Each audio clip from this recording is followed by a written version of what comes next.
Bonjour! Voici une présentation du jeu Hanabi Grand Feu, une version spéciale d'Hanabi qui contient le jeu original et 3 extensions. Mais commençons par le début. Hanabi est un jeu coopératif où les artificiers en herbe devront s'entraider afin que le spectacle ne tourne pas à la catastrophe. Le but du jeu est donc de composer 5 feux d'artifice, un de chaque couleur, en constituant des suites croissantes. Mais attention, les joueurs ne doivent pas regarder les cartes qui leur ont été distribuées. Ils les placent à l'envers sur leur porte-cartes de manière à ce que les autres joueurs puissent les voir, mais pas eux-mêmes. Hanabi repose donc sur la communication et la non-communication entre les joueurs. À son tour, un joueur doit accomplir une action parmi les 3 proposées. Soit donner une information, soit défausser une carte, soit jouer une carte.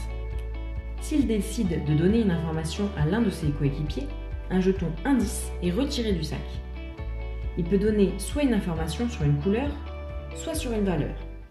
Dans cet exemple, le joueur pourrait donc dire « Tu as 2 cartes vertes, ici et ici » ou « Tu as 3 cartes de valeur 1, là, là et là ». La deuxième action possible est de défausser une carte. Cela permet de remettre un jeton indice sur le sac. Le joueur pioche ensuite une nouvelle carte sans la regarder et l'ajoute à son jeu. La dernière action possible est de jouer une carte.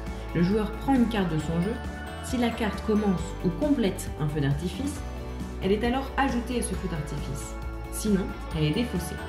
Le joueur pioche une nouvelle carte et une tuile erreur est retournée sur sa face rouge.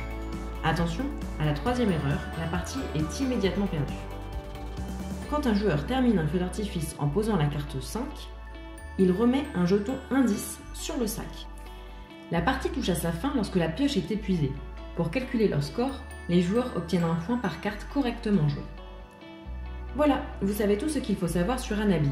Place maintenant à l'explication des extensions. La première extension est Avalanche de couleurs. On ajoute à la pioche 10 cartes multicolores. Ce ne sont pas des jokers. Ce nouveau feu d'artifice est à composer de 1 à 5 à côté des autres sur la table. Mais attention, lorsqu'un joueur donne une information à un autre, ces cartes sont considérées comme ayant toutes les couleurs puisqu'elles sont multicolores. De plus, il est interdit de dire « tu as une carte multicolore ici ». Par exemple, on pourrait dire ici « tu as 2 cartes jaunes là et là ». La deuxième extension est « poudre noire ». Il faut ajouter à la pioche les 10 cartes noires. Il s'agit là encore d'un 6e feu d'artifice à composer à côté des autres sur la table, mais cette fois-ci dans l'ordre décroissant de 5 à 1. Attention, ce n'est pas la seule difficulté. Les cartes noires sont incolores. Il est interdit de donner des informations de couleur les concernant. On peut seulement donner des informations de valeur. Enfin, voici l'extension les 5 flamboyants. Dans cette extension, on ajoute face cachée les 6 tuiles bonus que l'on place à côté de la pioche. Lorsqu'un joueur complète un feu d'artifice avec une carte 5, à la place de gagner un jeton indice, il révèle une tuile bonus au hasard et applique son effet. On peut mélanger les diverses extensions pour plus de plaisir, pour les artificiers les plus aguerris bien sûr. À bientôt!